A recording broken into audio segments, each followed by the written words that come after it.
நிர்மலா சீதாராமனை மத்திய அமைச்சர் பதவியிலிருந்து நீக்க வேண்டும் என்று கர்நாடக முதலமைச்சர் சித்தராமையா வலியுறுத்தியுள்ளார். இது தொடர்பாக அவர் வெளியிட்டுள்ள அறிக்கையில், மத்திய பட்ஜெட்டில் கர்நாடகா புறக்கணிக்கப்பட்டுள்ளதற்கு கண்டனம் தெரிவித்துள்ள அவர், பிரதமர் மோடி அரசாங்கத்தால் கர்நாடகாவிற்கு இழைக்கப்பட்ட அநீதிகளை மறைக்க முயற்சிப்பதாக தெரிவித்துள்ளார். மத்திய அரசிடமிருந்து கர்நாடகாவுக்கு வரி பங்கு உயர்த்தப்பட்டுள்ளதாக நிதியமைச்சர் நிர்மலா சீதாராமன் தவறான தகவலை வெளியிட்டுள்ளதாக குற்றம் சாட்டியுள்ளார்.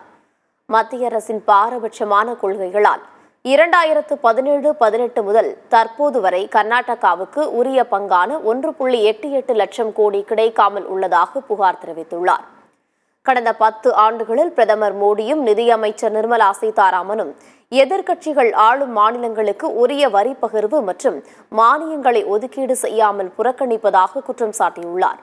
அடிப்படை பட்ஜெட் தெரியாத நிர்மலா சீதாராமன் நிதியமைச்சராக இருப்பது மிகவும் ஆபத்தானது என்றும் அவரை மத்திய அமைச்சரவையிலிருந்து நீக்க வேண்டும் என்றும் கர்நாடக முதலமைச்சர் சித்தராமையா வலியுறுத்தியுள்ளார்.